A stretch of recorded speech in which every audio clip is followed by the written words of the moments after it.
Good afternoon, everybody. Welcome back to another episode of Solutions for the Soul podcast. My name is Parker Tompkins. I am a therapist and clinical director at Soul Solutions Counseling and Consulting Services.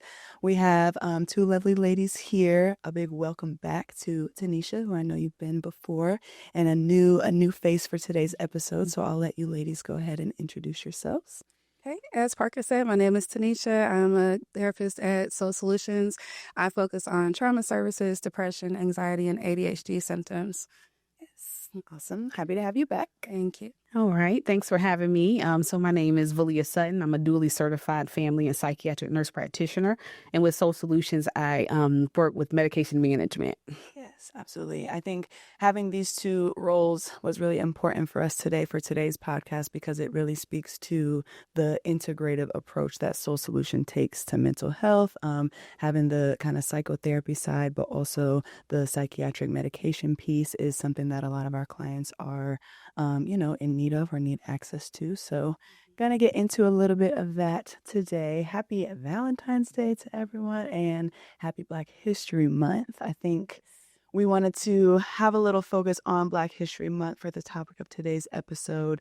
And I know in past episodes too, we've touched on just the stigma and some of the stereotypes around mental health specifically that exist all over, but primarily or even more so in some communities that are more marginalized or specifically for today, the Black community. I know that when we think about mental health, I think in the Black community, we've come a long way, but we still have this kind of generational challenge when it comes to facing our emotions, facing mental health, facing treatment for mental health. More specifically, I think there's a lot of pushback, and that dates back to the beginning. And I think that looking at the history a little bit can help us understand why some of those narratives came to be, but also how we can break down some of those narratives into a healthier, more conducive way. But Black people have been not really validated in their feelings and emotions since forever. The beginning of time. Yes. We've just been gaslit into present day that our experiences aren't valid or they don't exist or we should just shut up and be quiet about it. And that takes a major impact on the community as a whole. Yeah. Yes, for sure. Yeah, I think in a personal level and then in family systems and then in societal systems at all these different levels, there are different messages being sent to Black people and just to people of color, minority communities in general, that whatever it is that you're experiencing, whatever it is that's happening to you, one, you might deserve it is a message that we get a lot. And two, there's really nothing to do about it except for to just tough it out and get through it. Right. I know, Tanisha, you're interested and have a lot of knowledge on the history side. So what kind of insight can you provide to people just as to why that is and where it comes from? I think we always have to go back to the beginning of slavery, where the beginning of our experiences began to be invalidated. There were plenty of pseudosciences that came out about the mental health of Black people around in the 1800s. Enslaved people were saying that they could not have mental health issues because they didn't own land, they didn't sell anything, they weren't part of society. So how could they have mental health issues? And then you have going up generations that protest. If you were to protest, there was a diagnosis for that because you have to be crazy in order to protest. And that's just another way of saying, clearly something is wrong with you. We're not looking at the behavior and saying, oh, you're tired of being dehumanized or you're tired of being beat down. It's just like, oh, you're going against the grain and you don't want this. Something is wrong with you. I think also just as far as the trust in the community, there were experiences put on Black people without their consent. So lobotomies, sterilizations, using female bodies to explore the female brain because at some point in time, something had to be wrong with the woman. It had to be her sexual organs. There's so much to break down historically. as to why the stigma even exists. Yeah. That is, Wow. so it's kind of heavy, right? I think in general Extremely. as a topic, because we can feel very removed from those times, and maybe we feel just removed from some of the patterns of oppression, but realistically, I mean, systemic oppression shows up today in a million different ways. Yeah. And I think from a therapy standpoint, it creates these narratives that whatever I'm dealing with, I need to deal with it by myself. I'm going to be problematic if I am too emotional. You know, we could get into the angry Black woman narrative if I have anything to feel. I think there's so many signals that we're still getting that say your mental health is not as valid or valuable as maybe someone else. Yeah. Right. So I think too, just to piggyback off that a little bit is, representation, of course, matters with that, right? So when we're talking about trying to be validated, sometimes I feel like culturally it's just difficult to find somebody that looks like you in this field. And so I do feel like that kind of just deters a lot of people from seeking help. Because again, if grandma and mama tell you not to do it, I was fine. I made it through. You survived, and so it's one of those things where it's like, well, should I go get help? I was raised. I'm okay. I'm all right. I'm doing okay. But I think it's hard to just find someone that looks like you. And when you find somebody that looks like you, maybe you guys don't mesh. And then I feel like that creates something different. So of course I always encourage clients to ensure that, if you need to call and interview a professional, do that. If you feel like that counselor doesn't mesh well, it's okay.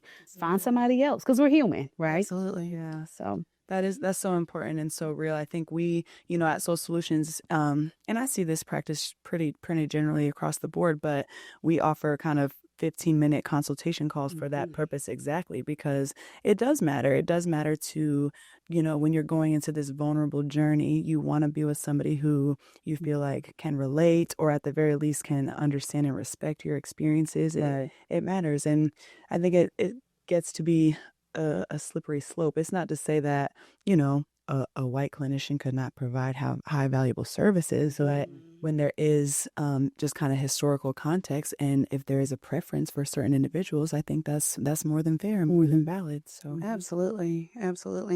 And trying to find someone that's culturally competent, yes. it's hard because there might be the title there, and sometimes we don't realize that biases exist. And if something happens societally, right, and then you bring it into session and this person has a bias against it and they don't realize something might be a microaggression or what have you, that would be a time to maybe speak up. I think most of the time we are so used to not speaking up that we'll either just fade into the background, cut it off, or just not advocate for ourselves.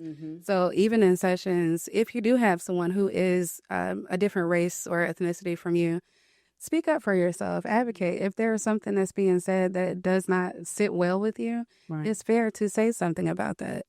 I agree. For sure. yeah, and it's also important for us, as the providers and as the professionals, to have the knowledge that we don't know everything and that we don't understand everything, even if we are of the same race or ethnicity. I think, and it really goes beyond that. I think it expands to gender, sometimes religion. I know I had a client who identifies as Jehovah's Witness, and I don't know much about that. So the first thing I did was ask, tell me about what that means for you, what that looks like for you, what I need to know to be able to respect that. I think that, that example is more spiritual, but can really be applied to any other piece of our identity. If you don't feel the most confident or competent, or if you don't feel like you have the, just the knowledge to relate, ask. And I think it's important that we are humble enough to do so and to not think that we know it all just because we carry a license, Yeah, absolutely. Yeah. So when we think about just kind of the stigma and stereotypes associated with mental health treatment specifically, I think, like we said, we're coming a long way, but still have a long way to go. And I think of this generational pattern, and you touched on it, Valia, like if my grandma said this is how it goes, and then my mom agreed with her, who am I to change that? And how do I go about changing that? I think we kind of toss around this narrative of like, well, you got to break the cycle.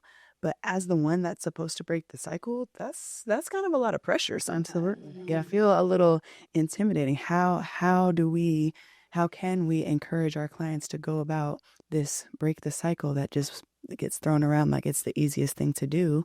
How do we even help people understand what that looks like or where to start when it's so deep rooted from generations above you?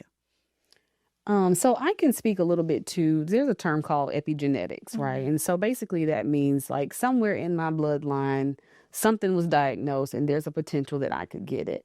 And so I think I encourage everyone, of course, that, if there is bipolar in your bloodline, right, doesn't necessarily mean that you will express that gene. So the biggest key in that is trying to just make sure you take care of yourself. And so a lot of times genetically things show up or genes are expressed because, let's say, we're under a lot of stress, we're under a lot of pressure, we haven't been taking care of ourselves, which is why, prioritizing your mental health is important, because you may have that gene set up, but it doesn't necessarily have to come out, right? It doesn't. And I'm not saying that if you do everything right, that things still don't show up. But, the likelihood is lower if you take care of your mental health and you're making sure that you're prioritizing that. And so I feel like to know that there is something potentially in this bloodline, right? Because again, we started with a lot of trauma, right? We started out being traumatized. So I think when you understand that and you say, you know what? I want to make sure I get ahead of this thing. Like I'm slowly starting to feel this on my job or in my home. Let me figure out how I can get some help. And I think sometimes a lot of people think with psych is medication management. You can talk to somebody first. I encourage you to talk. Even, as the person that writes the prescriptions, I encourage you to talk to somebody first. Because there's a lot more that could, you can open up about that. And then, of course, I encourage you all as therapists to start recognizing signs where somebody may need some additional help. Absolutely. And then, in that case, that's when you refer out or, and you guys work with someone like myself. But just in general, like I think just recognizing that there's a potential, just wanting to educate yourselves more, like in general, clients should just educate themselves more about these conditions in the family and ask questions, because a lot of times we don't even know that Uncle Ray Ray had schizophrenia. We don't know. We just know he was strange. We just know like there was things because of the stigma. For sure. He's naming it. It's just like they a little off. Something a little weird over there. Exactly. So just like we can't ignore that. And I feel like as family members, we need to be able to share so that way everybody can live a life full of quality. And you can live with certain mental health conditions fine. Sometimes they need medication management, and that's okay, So I think that's just what I would encourage people to just recognize that, educate themselves on it, ask questions. Yeah, I agree. I also want to add that we have to recognize that a lot of the generational stuff, as far as not talking, keeping things in the family, trying to not present a certain way, or in other words, masking, it all came from a point of survival. Like and protection of self. Yeah. In order for you to survive, especially back then, from slavery on up, even afterwards, you had to present a certain way. Absolutely. You can't express your emotions. You can't show that you're angry. You can't really show that you're sad. And even that became a stigma from slavery. You had to be that strong Black man or that strong Black woman. And they felt like because we went through so much, they can handle it. And that bias has gone on through also their generation. And sometimes it's projected onto us and we don't realize that. So recognizing that it came from a place of survival. We're not necessarily in the same place of survival, even though it may feel that way present day. But noticing that, okay, I can talk about my emotions. I am actually safe, unless there's for sure imminent danger there, right? Don't put yourself in danger.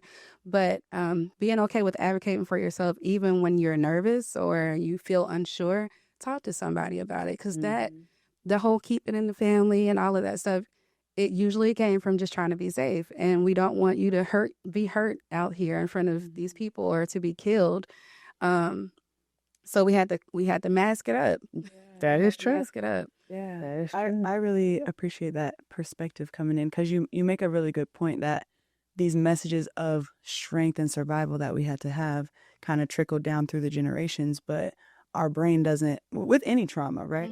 With our brain doesn't always know how to separate an actual threat that we might have experienced from like a reminder of a threat or something that kind of feels like the threat. So we find ourselves still in this mode of having to be hyper aware of how we look, how we present, how we speak. Are we coming off intelligent enough? And, I think that all those things working against us keeps our brain kind of in that mode sometimes of like, I need to be extra vigilant. I need to be, on my P's and Q's everywhere, and being able to realize that there is a space, whether a therapeutic space, whether whatever your safe space is, that guard can come down a little, and it doesn't have to be like that. And also, I think, just kind of speaking on the generational piece, this was coming to my head. We put this pressure on, for example, if I have to break the cycle, thinking more futuristically instead of I need to change the minds of these past generations, because then it might not happen. It might not happen. We got to be okay with that. Right. I feel like there are a few things that even one generation above me that I've kind of learned to drop the rope a little bit on this kind of tug and struggle of me trying to get my parents to understand something from this perspective. And I had to kind of realize as a human, but this is something I bring into my work with my clients, I'm not responsible for changing the narrative for everybody that was before me, but I can have a role in changing the narrative for what happens after me. Absolutely. Yeah. Something came up for me when you said that. When we are communicating and trying to get our parents or grandparents to understand where we're coming from, and they don't, we have to also understand that they are hurt individuals too. So it may not be enough to just look at this person, okay, well, this is my mom. She was supposed to be this. She was supposed to be this. Or this was my grandfather. He was supposed to be that. It can't just be that. Sometimes we have to look at what their experiences was for their generation and see them as this person. So they may be responding or reacting in a way that felt safe for them, or because it never felt safe for them, they don't know how to manage or even hold that space.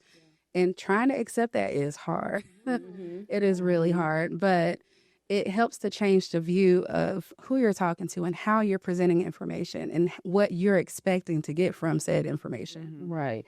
And to add, our brains adapt to what we got going on, right? And so if we're going through something traumatic for 20 plus years, it's going to adapt into this survivor brain. And so unfortunately, like raising children in with a survivor brain isn't necessarily the most healthy way, but you got it done, right? And so I think understanding that too, just, give people some grace, right? But I think that's the beauty in the brain is going to shape based off what's going on, but we can unlearn some unhealthy behaviors, and we can predict, we can do things a lot better once we recognize that this may not be the best way. But I do believe grace is very important when speaking about those generational traumas. Yeah, sure. And for our clients too, letting them know that these things are very directly correlated. It's not a coincidence. I always say this is not, the way that we behave is not just random. It's always covered from our experiences, like you said.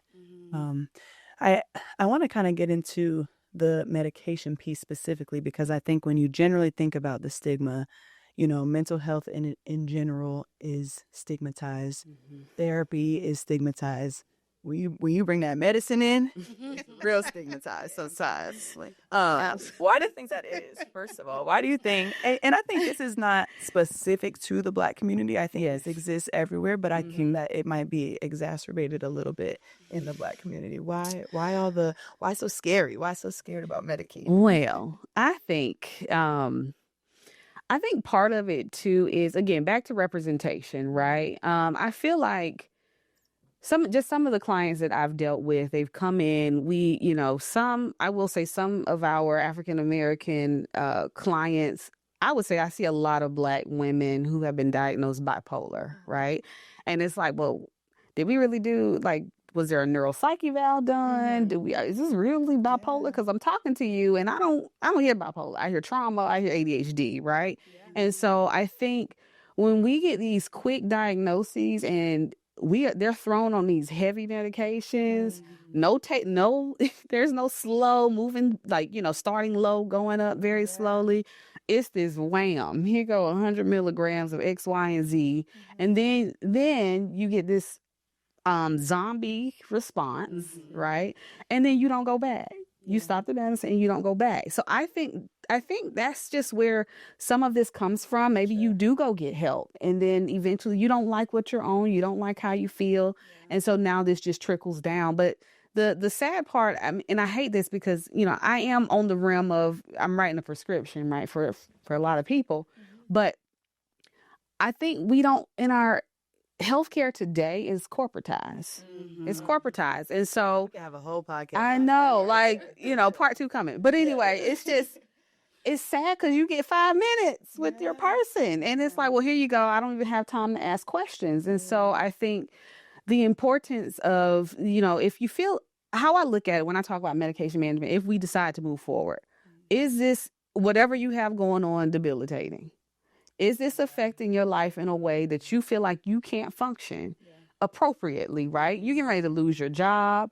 You can't stand your kids or your partner. Like, at what point is it too much, right? Now, I am a believer that because the gut and brain are directly connected, right? I'm a believer if you go detox and you do all the things, then I think there are some things that can be managed through nutrition.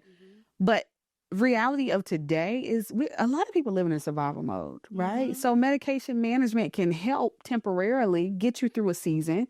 And if you want to come off certain things based off that season, then make sure you're talking to your provider about that safely. But I feel like it's this thing where if I get on it, I'm on it forever, right? Or I just can't function because I'm on these super high doses. But I can guarantee if you work with the right person and you're talking to them and they're listening to you, I start low, very low. Whatever we start, this is all off, we're going to start very low and we'll move up.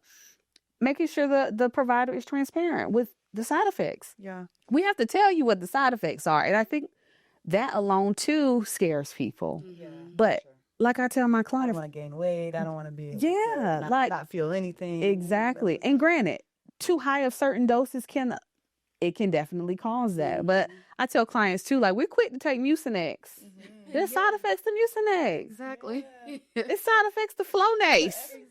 Everything has a side effect. And so and I'm just throwing these random numbers out there. If there's 1 billion people, right, and you got 100 that report on a certain med on Reddit, and you see that and you're like, I can't take it.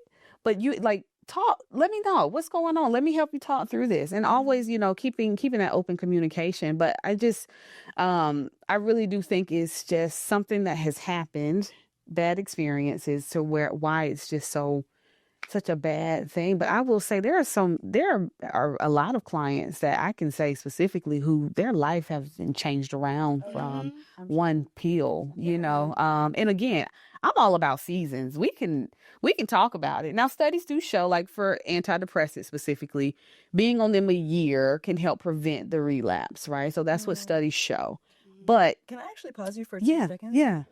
Just because I'm just thinking of our audience, and we might have some watchers or listeners who what is an antidepressant? What is that doing? Why does it make me not depressed?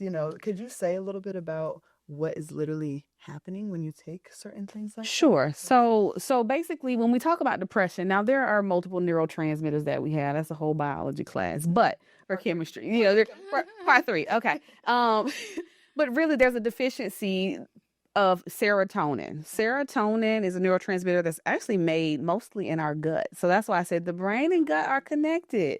And so, it's mostly here. And so basically what your antidepressants typically do is help your body keep enough of that serotonin for the brain to use. And so it's not being sucked up so fast. Everything's just kind of, just trying to layman terms. It's staying around so that way the body can use it. The brain can use it appropriately. And so a lot of times with your antidepressants, sometimes there's so many comorbid diagnoses, right? And that's why I said you need somebody that's really going to listen to you, because there could be a chance you're on something for the wrong thing, which is why there may not be a response. Right. And so, like we talked about with the therapy hopping, if you will, but interviewing your therapist, finding you the right provider, the right psychiatrist, the right psychiatric provider, because it's important that they hear you. And it's very hard on your first visit to diagnose anybody. Like I always tell my, I feel that way all the time. I'm not labeling like then it's the figure. like I'm not going to put a label on you today, but you know, this could be X, Y, and Z, you know. And so I think it's just important for somebody to be able to listen. I will say not every med causes a zombie effect. Not every medication, a lot of questions about addiction, right? Yeah. Being addicted. Am I going to be overly dependent on these meds?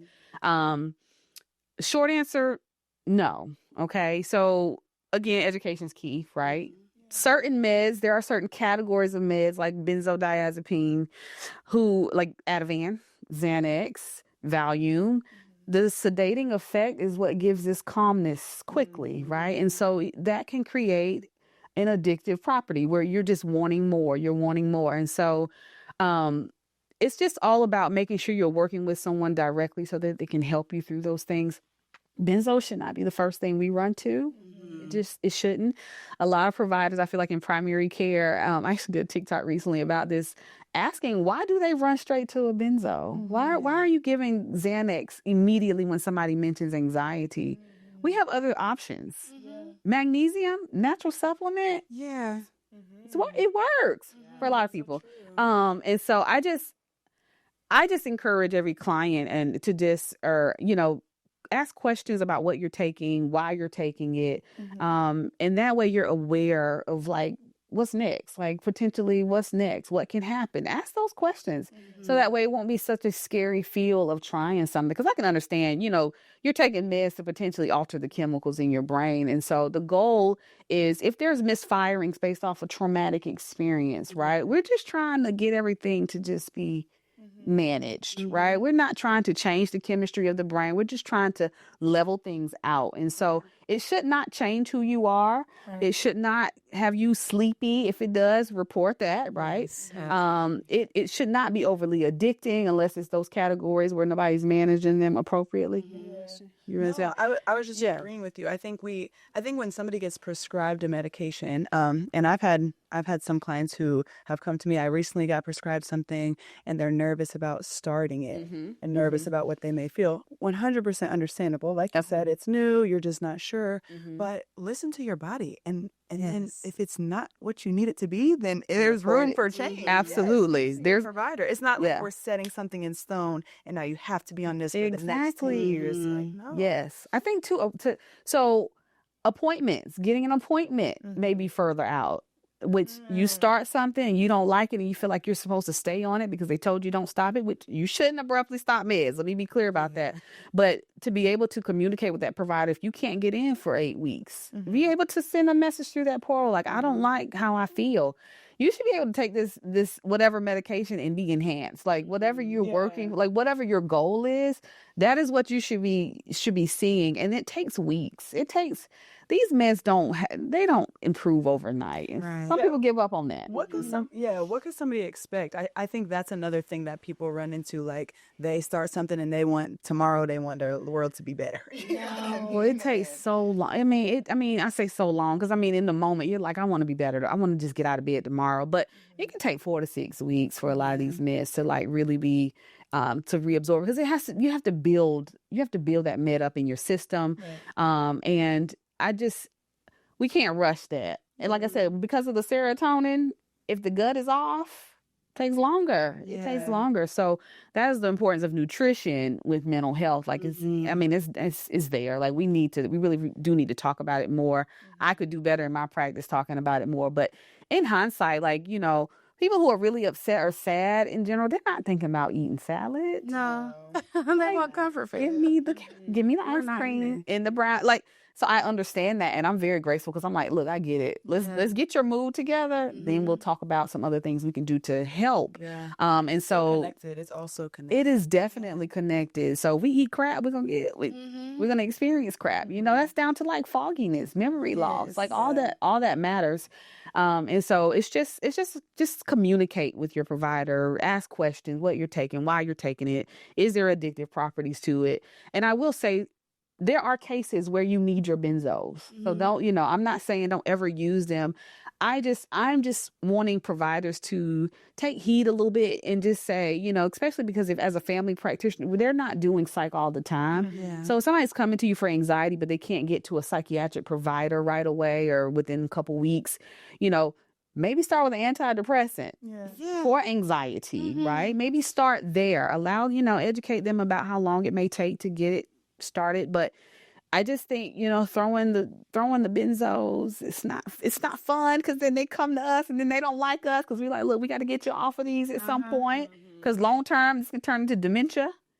We don't talk about these things, right? It's just so we'll let them. We gotta bring Valia back. We got a lot to talk about. We got a lot to talk about. So I'm just saying in general, ask questions. That's the biggest thing. Communicate, but meds should not alter who you are. It should just enhance what you have inside. So. I was just gonna say, which is all we're about at Soul Solutions. Like, you are the vessel. You have what you need, and there might be a few tools that can help bring it out. What were you gonna say? I was going to say, I love the fact that you said temporarily, because I do feel like some doctors are very irresponsible with saying, okay, you don't have to be on this for so long, and suggesting maybe you go to therapy. I have so many clients that will say, oh, I'm just going to be on this for the rest of my life. My anxiety is horrible. And I'm like, anxiety is mental. Yeah. It is. And there are so many other things that you can do as far as like your nutrition, learning some coping skills, learning just how to identify some of the things that's happening in your body anyway. You don't have to rely on the pill. It's not an end-all, be-all solution. Right. And I feel like a lot of people look at it that way. Or on the opposite end, where they're just like, no, big pharma, they just want to throw meds at me. They just want to make money. And that's not always the case. No. But advocating for yourself. And if you notice that a doctor is being irresponsible and it doesn't feel right, it feels like they're throwing straight benzos and we're not going to look at any other options, maybe it's time to find another provider. Absolutely. And I think too, what I see too a lot with our women, hormonally, we have mental health responses to that. Like, so it's like, why are y'all stacking? Yeah, it's so much that we have to manage biologically. So I'm always questioning when I hear, like, let's say somebody turned 43 and they go, out of nowhere, I have this anxiety. I'm not throwing a pill at you. We're going to get some lab work. Yeah. What your vitamin D look like, estrogen levels, all that matters when it comes to what's going on with your mental health. Yes. There's no need to keep stacking meds. And if they're not getting better with one, what's the root of the problem? Like, let's get to the root of the problem, because obviously if it's hormonal, Zoloft's not going to help hormones. That's a different approach. And so I think just asking those questions are important. But again, you got to have the right provider to do that, because other people, if you're not listening, they're going to stack. But this is where the corporate America, like, this is just where we are. So it's very sad today, but you know, and I almost wish it was all regarded, you know, like, take therapy, and obviously there's still a ways to go when it comes to therapy and the stigma around that. But most people, when they start therapy, they're not saying, okay, if I'm starting therapy at, say, 25 years old, I'm going to be in therapy until I'm 85. Yeah. Most people aren't thinking about therapy that way. Right. So why do we always kind of assume medication has to be that way? This came up for me when you were talking about seasons and just, you know, different times that may require a little bit more support. Right. But medication, therapy, both are tools, for what might be effective, what might alleviate some distress or some unwanted symptoms during this time. Right. You know, I think if people thought of it a little bit more as a tool than a solution, that would be a helpful kind of narrative shift. I think when we think, okay, this is going to be the thing that solves all the problems, then we stray really far away from, like what you brought up, some of the things we can do, lifestyle changes, mental, mindset shifts. I'm always going to say, just like we talk about eating and nutrition in the gut, the things that we put in our body are going to make us feel good or bad. Thoughts and beliefs that we put in our body are going to make us feel good or bad too. So thinking of it a little bit more as a support or a guide for a little bit, just like a therapist might be, instead of this is now what is required of me to have a fulfilling life. Absolutely. It definitely doesn't fix anything 100%. Is definitely a tool, like you said, to get through whatever it is that you're going through at that time. Yeah, for sure.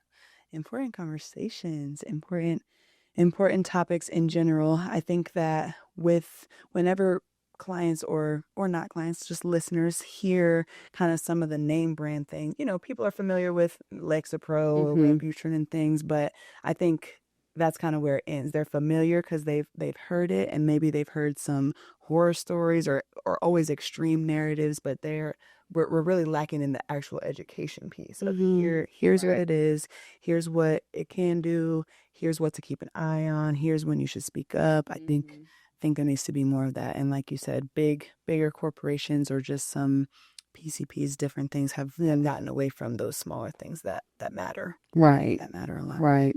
For sure. Since we're talking about the medical piece of it, because I have notes, y'all. I guess that's why I keep, because it'll go from my head and I forget. But we are, as far as the Black community, we are disproportionately seeking treatment as well. And it could be because of that strong mentality. You can't show that weakness. You can't do that. And it also could be like a lack of resources. But we are typically the last ones to go and say, hey, I need help. Because for when we look crazy, or do we look weak, or do I just want to say, I got this and I got it all. I can do it all. But we are usually the last ones to do that. And by the time we do, it's severe. Anxiety is severe. Depression is severe. Yes. And I think there's totally something to be said about that. We have to pay attention to what we have going on. If you start to feel like, oh, I got it, everything's fine, you're continuing to dismiss your emotions and or invalidate your own experiences the same way historically it has been done. That's powerful. Yeah, like whether from your community, whether it's from your family. Because again, like if culturally back then, if your experiences were invalidated or your emotions were dismissed, no one really learned how to do that or how to regulate. So it just gets passed down. So stopping and paying attention. If you notice that you're like dragged out all the time, you're tired, you're not getting up on time, you have become really snappy with your kids, you're not, like, your symptoms are starting to show really strong. It's time to go get some help. I think that's so important. And so many people think like we have to wait until catastrophe hits. Then I can go try to say it. But at that point, and it's not to say, still come. If you did wait until catastrophe, it still come.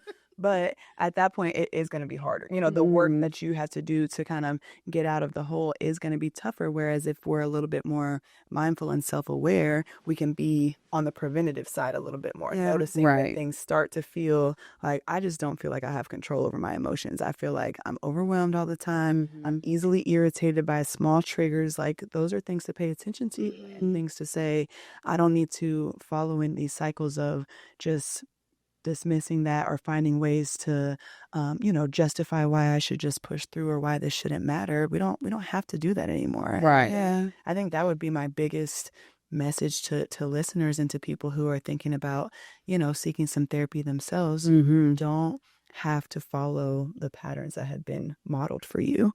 Don't have to honestly accept some of these narratives that have been made true and have been kind of just enforced into our head. Just because we've heard it a lot of times or just because we've seen examples of it doesn't mean that there's not an alternative. And I want to encourage people to be comfortable with the alternative and seeking help and seeking another opinion, seeking some tools. Again, it's not about finding somebody that's going to just solve the problem or fix everything, but finding somebody who can walk alongside you as you try to solve the problem and get at the root of some of those things. Yeah. And recognizing it's okay. It's insane to feel like you have to work 2 or 3 jobs and maintain your household and raise your kids and pay these bills, and the economy, everything is high, and inflation, and try to maintain friendships. It's insane to think that you have to be okay. And if you're not handling all of those things and juggling those things, that something's wrong with you. That's insane. I don't think we really push that enough, that you don't have to juggle everything. People need boundaries. Work needs boundaries. Your kids need boundaries. If you're not paying attention to self, you're not pouring back into yourself and acknowledging what's happening with you. It's going to start showing on the outside and things will start to crumble. And it doesn't mean that something's wrong with you, but maybe you weren't taught to identify or even know what that feels like to have it be too much. Mm-hmm. And 100%. speaking of that, I just thought about it. Even with getting older, especially for women, perimenopause, Yep. menopause, hormonal changes. You might have been on autopilot for 20 whole years and did great. But now you're getting up in age and it's starting to fall apart and you're looking like, what is wrong with me? No, we have to stop and slow down and pay attention to what our body is telling us. Yeah. Yeah, for sure. And I think also learning to sit in what happened, Yes. because I feel like, you get through life, like you raise your children, and then all of a sudden, like you said, life is starting to look like it's falling apart. And I do believe that if there was some childhood trauma, if there was something there that was never addressed, we swept everything up under the rug. I think at some point it starts to show up in ways that you're like, well, why am I so irritated today? And there's no direct trigger, right? Yeah. But ultimately, it's just, the brain's like, hey, I need you to sit in this, talk about this, even as difficult as it may be. Yeah. Take your time, but unpack it. It has to be like childhood trauma has to be unpacked because it carries over. And, I think we just need to normalize it. Like, and also in some instances, like things that are happening to our children, like let's say, for instance, a divorce, right? You don't think anything of it, but encouraging that space for your child to talk. They may not necessarily need anybody right now, but just having that space for other people to know, like, hey, it's okay if you want to talk to somebody. Because I do feel like we just kind of go through life and we don't address it until later on in life. It's like, well, why am I so reactive to this particular situation? That's because years ago, it was never addressed. Yeah. And so I think that's just important to we can't just, I know it's easy to just, out of sight, out of mind, but it's one of those things where it does show up. It definitely shows up.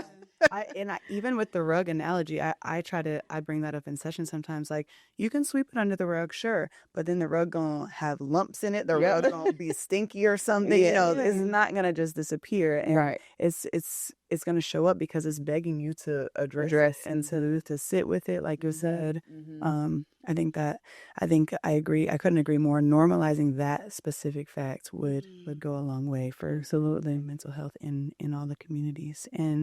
And we're here, at Soul Solutions. We want to help and we want to support you on your journey. I think this conversation that we had today was really awesome, and I so appreciate you and the perspective, Belia, that you bring with. Thanks for having me. Piece. Yes. I did. We wanted to highlight this too because these services are all available at Soul Solutions, and we really do encourage you individually to seek professional guidance, or have anyone in your life that could benefit from just starting the conversation, right?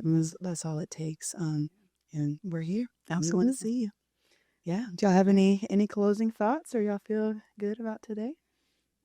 I do. I feel like I have a lot. I know. They will be back.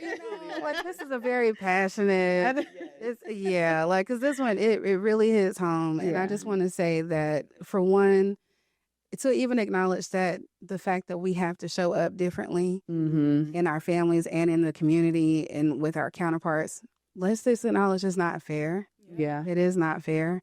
That space was never given to us. And sometimes, even present day, depending on your setting, it may not, unless you advocate for yourself, and that's scary. But our past ancestors who dealt with it, they were in survival mode. We don't have to stay in survival mode. Right. Yes. So healing is possible. Absolutely. And it's very, very important. So I just want to shine light on that.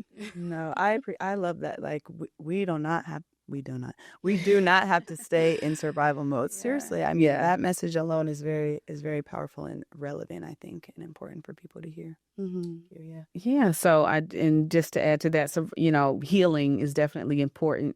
But just being sure that you advocate for yourself, as you stated many times today, because everybody doesn't have your best interest. And so, as you prioritize yourself, you want to prioritize your mental health.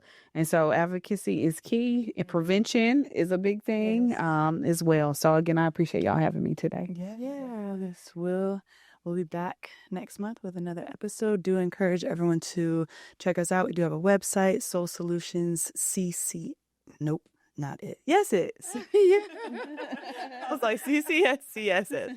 Soul Solutions, CCS.com. We're also on Instagram, be on Facebook and things soon. Serving all across North Carolina, and we'll be expanding this year as well outside of the state. So hope to connect with y'all soon. Happy Black History Month. Happy Bye. Take care.